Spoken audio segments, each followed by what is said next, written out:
That character looks mighty, mighty familiar. I wonder, could it be The ice cream bunny? Of course, of course.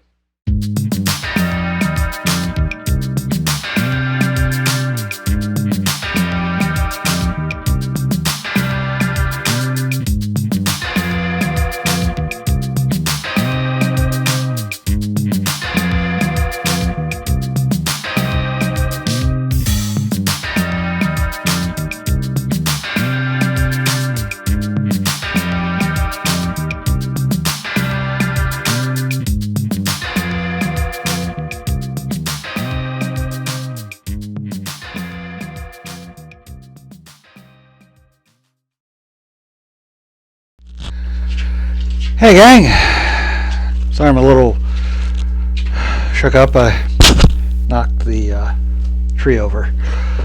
I was getting things ready. Anyway, our flick this week is Santa Claus and the Ice Cream Bunny, which was a film made locally in Florida. And it deals with Santa Claus being stuck in the sand at a beach in Florida, and the attempts he makes to free himself so that he can get back to the North Pole. We open with the reindeer arriving back at the North Pole alone.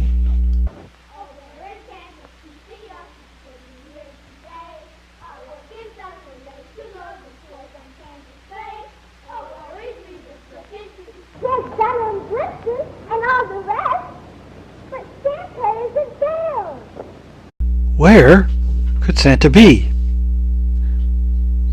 Oh, you're hearing noise? That's Taz. He's got a new box he's playing in. Been doing some Christmas shopping. Anyway, where is Santa? Well, funny you should ask.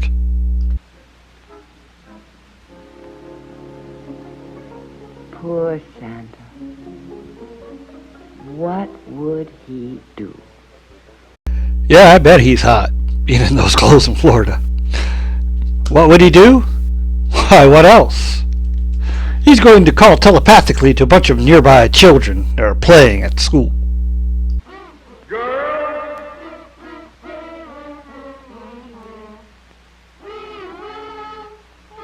Mike, Kathy.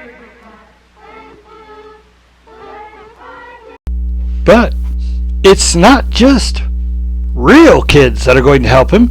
We also get some fictional children in the mix. Hey, Hump, where are all those kids going? I don't know, Tom. Let's go find out. All right. Hey, Huck, could that be Santa Claus? Hey, it is Santa Claus, Tom. But what do you suppose he's doing here? I don't know, Huck. He looks like he's stuck in the sand. He is stuck. Hey, do you think if we stick around a while, we'll find out what happens? Yeah. Huckleberry Finn and Tom Sawyer just happen to be going down the river and decide they're going to stick around and watch. Basically, some of that footage was from a unfinished Huckleberry Finn, Tom Sawyer film the filmmakers are going to make, and they just kind of inserted some footage to get some padding on this. Next, we get a little humorous montage of the kids bringing different animals they think might help get Santa unstuck.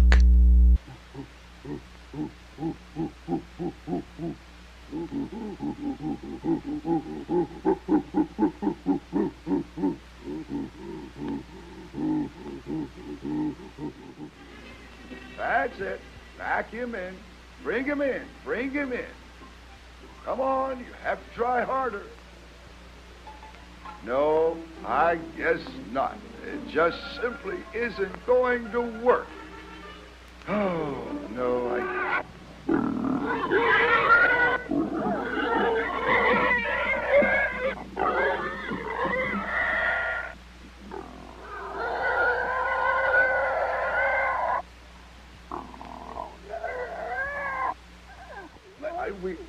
He's in the wrong way. Now we have to get him out again. Oh, harder. Oh, I don't know. Harder. Oh, let's pull. Oh, no. It just simply isn't going to work. Push him in. Push him in, son. I will try hard. Dig in. Dig in. Oh, no. That is not going to work. Push. Come on. Let's not give up. Let's not give up. Let's try to get him in. Push. I'll dig in as hard as I can. Oh, he just simply won't move. Oh, no. Well, everybody's feeling a bit discouraged. So, Santa Claus sets all the kids down to tell them a story to motivate them. Now, depending on which version you've seen, he's either going to tell them about Thumbelina or Jack and the Beanstalk, two short films the filmmakers made. And because this is essentially all but the ending with Santa Claus, let's look at both stories.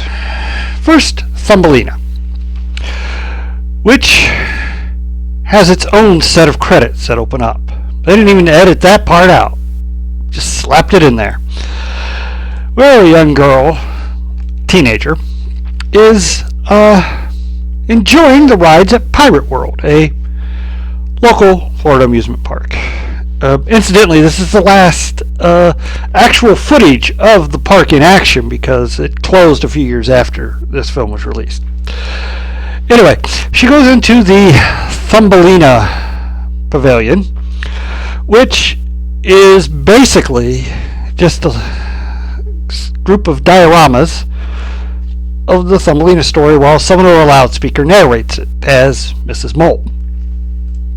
And the young lady imagines herself as Thumbelina. We start with a woman who is lonely. She never found anyone to marry her, so she goes to the local witch who makes her up a special seed that if she plants will bring her a child. I have nothing else to lose. The old maid, I guess, does it, and in a few days something miraculous happens. Her doubt was now gone. The seeds were definitely magic. Then the flower opened, and one thing I should mention, the fairy tales are also musicals, so I'm going to cut around a lot of stuff. Well, she takes Thumbelina and sets her on the kitchen table where she gives her a little walnut shell to sleep in, and Thumbelina sings about how awesome this all is, and they're happy for a little while until one day Thumbelina's missing. A frog has kidnapped her. I've brought you a wife, my son. Isn't she beautiful? Ribbit, ribbit, ribbit. Don't make so much noise or she will wake up. While I am fixing up your house where you will live together, I put her on that lily pad so she can't escape. Or so the frogs think. Turns out a fish takes pity on Thumbelina and nibbles the stalk away from the lily pad, and Thumbelina floats downstream, finally coming to land in a strange part of the forest she's unfamiliar with, and she meets some rather disagreeable insects. She looks like a human being. They're so terribly ugly. But she's so small. I think she is terrible looking and makes me feel creepy. Why don't we mash her or squeeze her or pinch her? Well, Thumbelina knows when she's not wanted and beats feet out of there. And for a while she lives foraging in the area and sleeping under toadstools and such. until winter comes, and she's not dressed for it. And so she searches for somewhere that she can get warm. May I come in?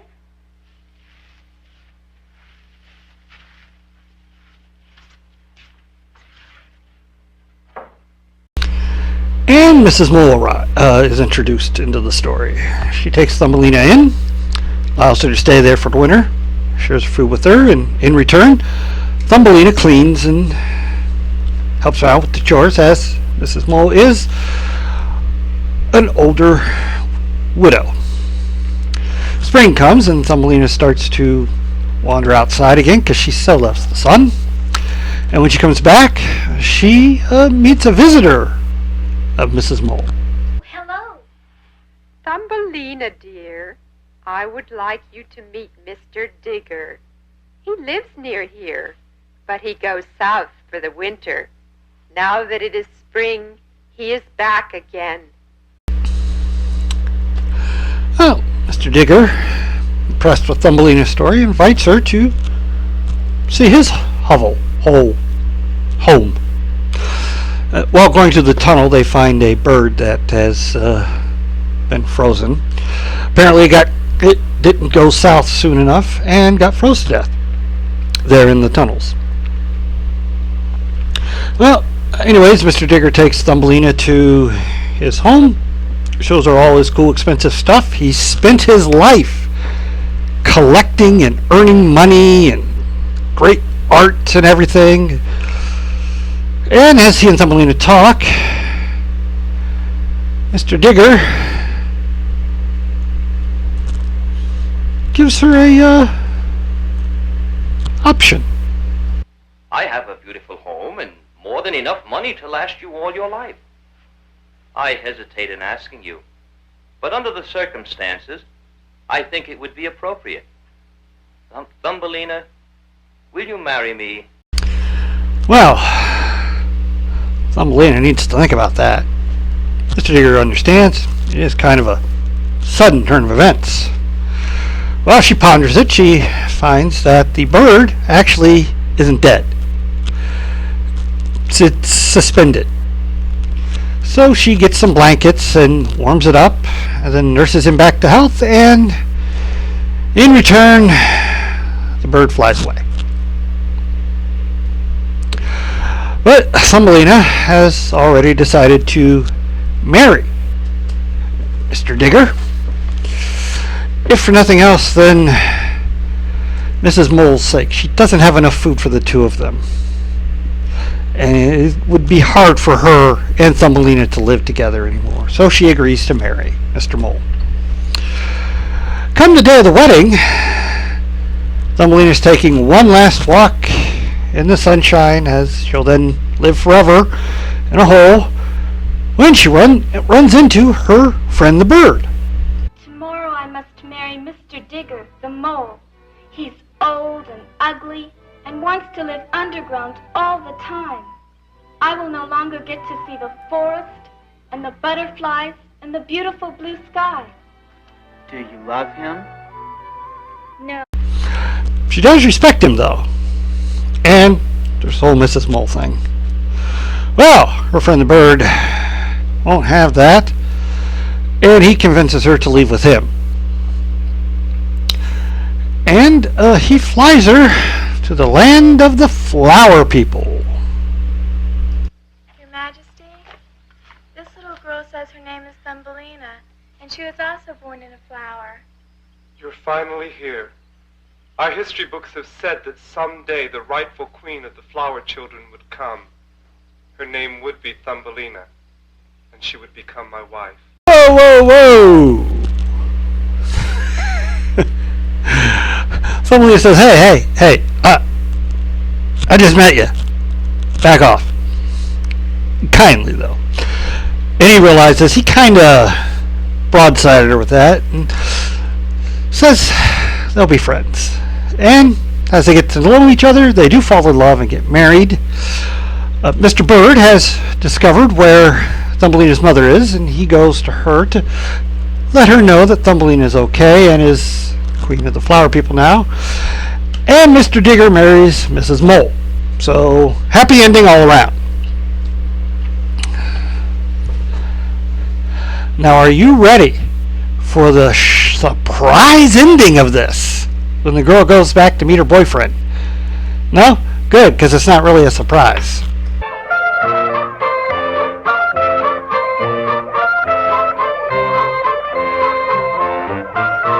She imagined the prince was her boyfriend the whole time? Well, let us move on to Jack and the Beanstalk, wherein after Jack sings a song about how awesome everything is, even though they're dirt poor, his mother sends him with the cow to go sell it for some money. It's the last thing they have. And wouldn't you know it, he runs into a shady cow salesman. Beans can transport you to untold riches. These are nothing but old beans. I have to have money for my cow. Money? Of course, a few dollars, but then it's gone. These magic beans can do it for you, believe me. These are the key to your future. How will I know this? You have to take my word for that. After a song about how trustworthy he is, Jack's convinced and takes the beans. Then the salesman turns around and sells the cow to one of the farmers. That accomplished, he pockets his money and skedaddles, taking his sign with him. Jack gets back. His mother's upset, tells him to go back and get money. He goes back, guy's gone, returns to his mother's house, and in a fit of anger, throws the beans out the window. But when Jack gets up the next morning... I told you they were magic. Look, it's a giant beanstalk and it's climbing to the sky. I'm going to see where it goes. So, Jack climbs the beanstalk while singing a jaunty little song, gets to the top of the clouds, and finds a castle.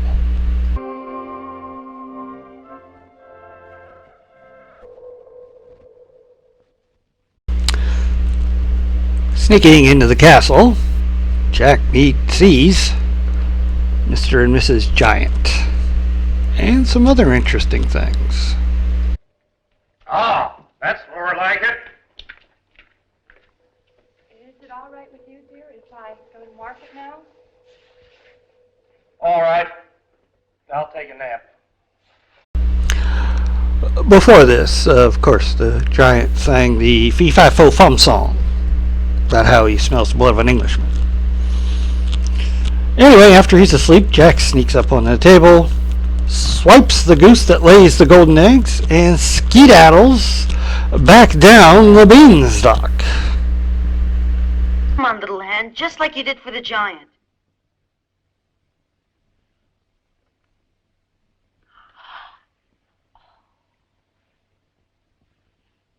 Your father told me... Well, when news of Jack's good fortune spreads, the cow salesman returns to the area as a magic bean salesman and makes a pretty good profit.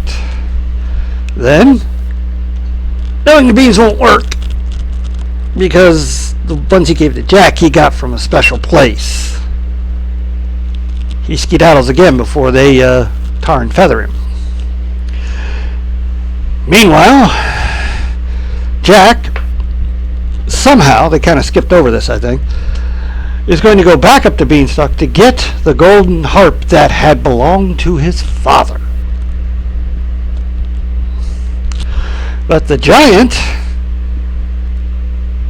he's not going to be so easily stolen from again.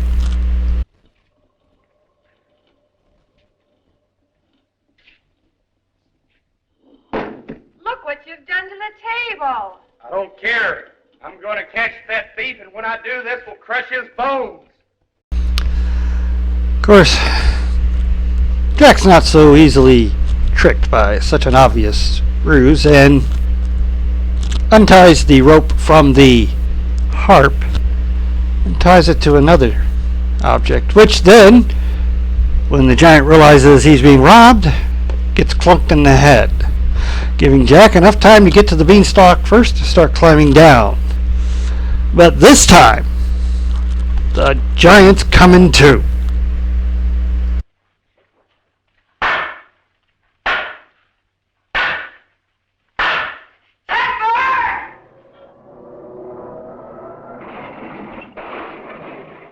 Everybody's so thrilled with this that even the villagers forgive the crooked bean salesman, and they all sing a rousing chorus of a happy song. I didn't really pay that much attention.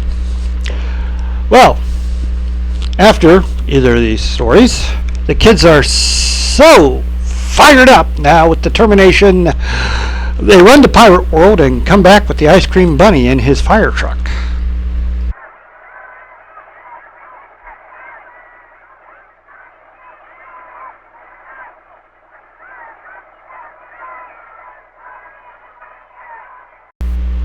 Yep, the ice cream bunny is apparently going to drive Santa back to the North Pole in a fire truck. And I gotta tell you, this is the creepiest looking bunny I ever saw.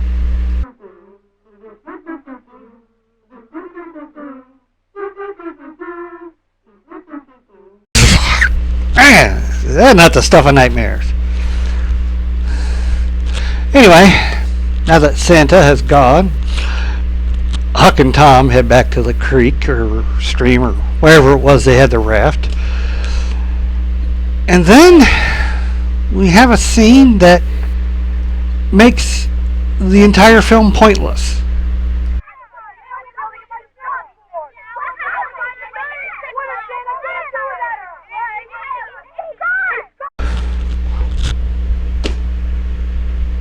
Seriously, it just disappeared.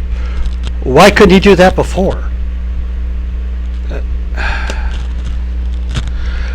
There's not really a whole lot to say about this film. It's a hard one to slog through with either of the fairy tales.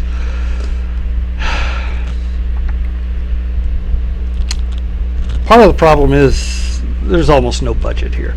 And that's not to say you can't make an interesting film on no budget. I mean, if you've ever seen the Carnival of Souls, the original version from the 60s, that had an extremely low budget.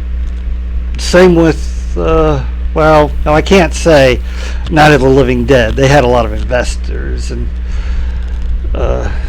Romero was using a lot of equipment and stuff from his company that he made industrial films for. So, but yeah, Herc Harvey, who also made industrial films, had almost no budget. But, well, the films I was showing last month, you know, the Incredibly Strange Creatures and Dracula versus Frankenstein, you know, those had almost no budgets, but they at least tried to be somewhat entertaining. And they're trying here, but a guy in a fake Santa beard that looks like a fake Santa beard with a dubbed over voice and almost no plot. It's just after the first couple of animals they bring in to try and help move the sleigh, it then gets no thumbs down, thumbs up me. After the first couple, it just becomes a slog because it goes on too long. One or two would have been fine, but when you get 6, the joke just gets spread too thin and it stops being funny and becomes irritating, to me anyways. And actually there seems to be more budget put in the fairy tale shorts, and those have probably been just okay on their own and something you show kids during an assembly, but slapped into this movie, no, just doesn't work.